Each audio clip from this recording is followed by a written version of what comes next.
Va qala taala, Alloh taolo aytdiki, dedilar payg'ambarimiz sollallohu alayhi vasallam: "Ya ayyuhallazina amanu kulu min tayyibati ma razaqnakum sum kulu min tayyibati ma razaqnakum."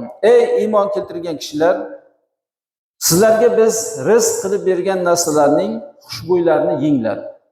Demak, payg'ambarimiz sollallohu alayhi vasallam payg'ambarlarga Alloh nimani buyurgan bo'lsa, mu'minlarga ham shuni buyurdi dedilar. Payg'ambarlarga kulu minat toyibati, xushbo'ylardan yenglar degan edi. Barcha yaxshilik, toza narsalarni yeyishga buyurgan edi.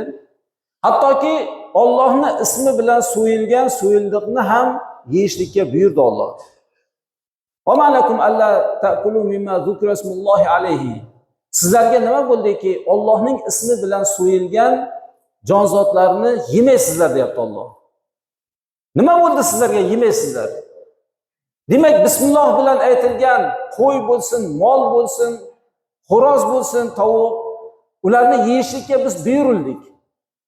Agar bir kishi bismillah aytib so'yilgan jonzotni ihson qiladigan bo'lsa, ajibu idza du'itum, chaqirilgan joyga boringlar deydilar. Chaqirildimi borib, bismillah bilan so'yilgan go'shtdan yeyishlikka biz buyurildik, shuni yeyishimiz kerak. Harom narsalardan Alloh taolo qaytardi. Jirkanch narsalardan qaytardi. Demak, Alloh ismi bilan so'yilgan narsalarni yeyishlikka Alloh chaqirgan ekan, payg'ambarlarga ham xushbo'y narsalarni yeyishlikka buyurgandi. Mu'minlarga ham biz rizq qilib bergan narsaning xushbo'ylaridan yenglar dedi. Summa zakara sallallohu alayhi vasallam ar-rajula yutilu safar ash'ad aghbar yamud yadayhi ila as-sama' wa yaqulu ya Rob wa mat'amuhu haramun wa mashrabuhu haramun wa malbasuhu haramun wa ghudhiya bil haram fa anna yustajabu lidhalik. Keyin payg'ambarimiz sollallohu alayhi vasallam bir kishini uzoq safarlarga chiqib rizq izlab Allohdan so'rashligi haqida xabar berdilar. Bir kishi dedilar, safarni uzoq qiladi, ya'ni Allohning rizqini talab qilib uzoq safarlarga boradi. Ash'af, sochlari to'zigan, ag'bar, tuproq, ya'ni g'uborga belangan, uzoq safar qilganligidan ikki qo'lni osmonga cho'zadi, sochlari to'zigan, g'ubor, ya'ni tuproqqa belangan bo'lib, ikki qo'lni osmonga cho'zib, ey Robbim deb duo qiladi. Va uning ovqatlanish joyi harom bo'lsa, suv ichadigan joyi, ya'ni sharob ichadigan joyi harom bo'lsa va haromdan oziqalangan bo'lsa, u qanday qilib duosi ijobat bo'lsin dedilar. Birodarlar, duoning ijobat bo'lishligi haloldan yeyishlikka bog'liq. Bizga avvalgi zamonda din dushmanlari ovqatlarimizga haromni qo'shardi. Cho'chqa go'shti yoki har bir davoga cho'chqa go'shti yoki harom narsalarni aralashtirardi, duolar ijobat bo'lmasin deb. Misol,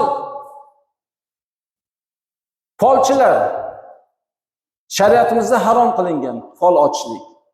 Bir odam borib folchiga biron narsa deb ko'rib qo'ying desa, ko'rib qo'yib masjidga is chiqargin deb buyuradi. Bu odam xursand, masjidga is chiqarishga buyurdi deydi.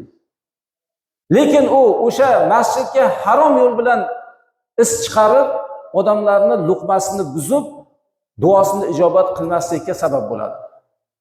Hech qachon folchilar bizga yaxshilikka buyurmaydi.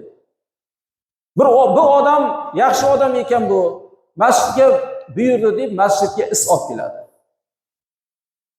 Masjidga olib kelgan isni ko'pini so'rasangizlar, deyarli masjidga keladigan islar 50% ga yaqini folchilar tomonidan falonchaga bordim, buyurdi, masjidga is chiqar deb aytdi deydi. Hattoki shayton ham mo'min musulmonlarning duosi ijobat bo'lmasligiga harom luqma yeyishlikka sabab ekanligini biladi.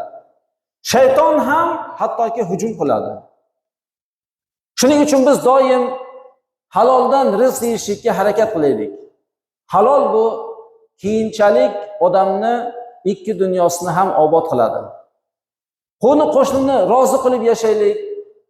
Ovqatlanishimiz qo'ni-qo'shni yeridan bo'lmasin. Aka-uka, yor birodarlarga qaraylik. Ularni ham rozi qilaylik. Mo'min kishi bu dunyodan vaqtincha o'tuvchi. Ozgina rizqni deb mukkamiz bilan rizqqa berilib ketmaylik. Rizqni haloldan kelishligiga qaraylik.